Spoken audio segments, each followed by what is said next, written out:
کہ اس کے برعکس وہ جو غفلت کی زندگی بسر کرنے والا، جب اس کی روح کو نکالا جاتا تو فرشتے کہتے ہیں اخرجی یا ایتھا النفس الخبیثہ کانت فی جسد خبیث، ایک گندی روح نکل جو گندے جسم میں تھی.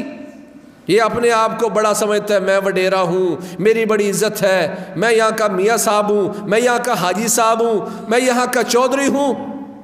فضیلت الشیخ مفتی عبداللطیف، اسلامک اسکالر.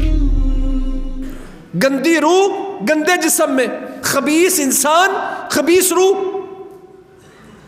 اس کو کہیں گے نکل جہنم کی طرف، کھولتے ہوئے پانی کی طرف، اور اس رب کی طرف جو رب بڑا ناراض ہے.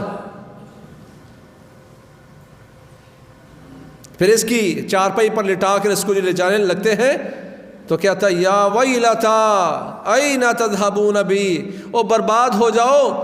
بیٹا اٹھا کے اس کو کندھے پر چارپائی پر عزیز و کرب اٹھا کے اس کو قبرستان لے جانے لگتے ہیں. کہتا ہے یا ویلتا این تذهبون بی، برباد ہو جاؤ، ہلاکت تو تمہاری، کہاں لیے جا رہے ہو مجھے، کہاں لیے جا رہے ہو. کیوں؟ اس کو بتایا گیا ہے، اس کی تو پٹائی شروع ہو گئی تھی، بڑی سختی کے ساتھ اس کی روح کو قبض کیا گیا، آسمانوں سے اوپر اس کو جانے نہیں دیا، آسمان سے اس کو پٹک دیا گیا ہے، اور اب اس کے جسم کو قبر کی طرف لے جانے لگتے ہیں. کہتا برباد ہو جاؤ، کہاں لیے جا رہے ہو. وہ چیختا بھی رہے تو کسی نے اس کو اپنے گھر نہیں رکھنا، اس کو قبر لے جایا جاتا ہے، قبر میں ڈالا جاتا ہے. اللہ کے نبی فرماتے ہیں، امام بخاری رحمہ اللہ نے صحیح البخاری میں اس پر باب باندھا ہے کہ چارپائی پر میت کا کلام کرنا. یہ دلیل اس بات کی کہ انسان کے مرنے کے بعد عالم برزخ ہے جو اس عقل سے سمجھا نہیں جا سکتا. تمہارے سامنے بندے کی پٹائی ہو رہی ہے، مارا جا رہا، قرآن کہتا ہے. کچھ لوگ حدیث کا انکار کرتے ہیں تو قرآن کا کیسے انکار کریں گے. اللہ فرماتے ہیں سامنے یضربون وجوہہم وادبارہم، ابھی ان کو موت نہیں آئی، روح قبض نہیں ہوئی، دنیا میں ان کے سامنے بندہ پڑا ہوا ہے اور اس کی پٹائی ہو رہی ہے، اس کو مارا جا رہا ہے. کسی نے کبھی آواز سنی ہو، کسی نے چہرے کا رنگ بدلتا ہوا دیکھا ہو.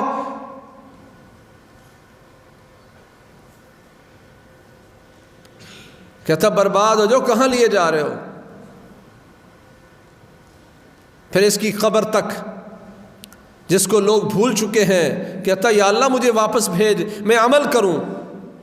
اللہ کے نبی فرماتے 3 چیزیں اس کی قبر تک جاتی ہیں.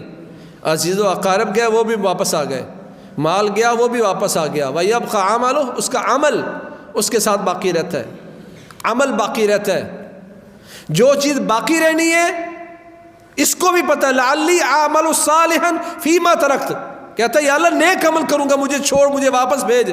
اس کو پتہ فائدہ نیک عمل نے دینا ہے، عمل باقی رہے گا. اور عمل بھی انسان کی قبر میں اس کا ساتھ دے گا.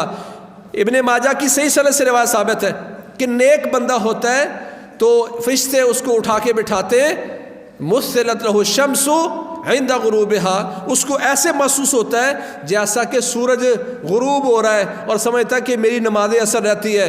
فرشتے اس کو اٹھا کے بٹھا کے حساب کتاب لینا چاہتے ہیں، سوال و جواب کرنا چاہتے ہیں. اللہ اس کو اتنی ہمت دے گا، کہے گا مجھے دعونی اصلی، ایک طرف ہو جاؤ، پہلے مجھے نماز پڑھنے دو، باقی باتیں بعد میں کریں گے.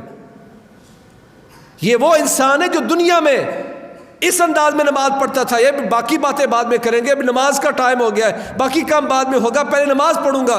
پھر یہی عمل اس کو قبر میں بھی ہمت دے گا، کہے گا دعونی اصلی، ایک طرف ہو جاؤ، مجھے نماز پڑھنے دو.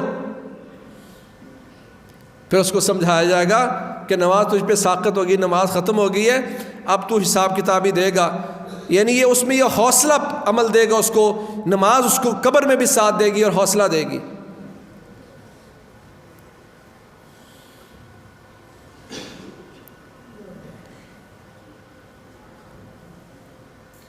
اسی لیے رسول اللہ صلی اللہ علیہ وسلم نے روتے ہوئے قبرستان میں بیٹھ کر اپنے صحابہ کو نصیحت کی، یا اخوانی لمثل ھذا فاعدوا، میرے ساتھیوں، میرے صحابہ، اس قبر کی تیاری کرو، اس کی تیاری کرو.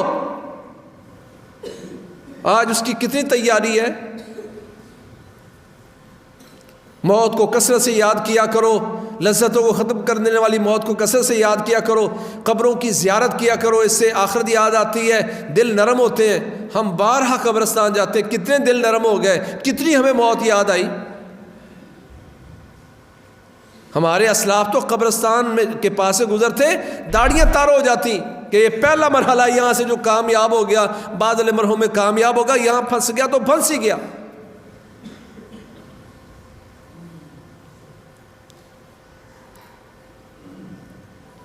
خیر کی بات آگے شیئر کیجیے اور اپنے لیے صدقہ جاریہ بنائیے.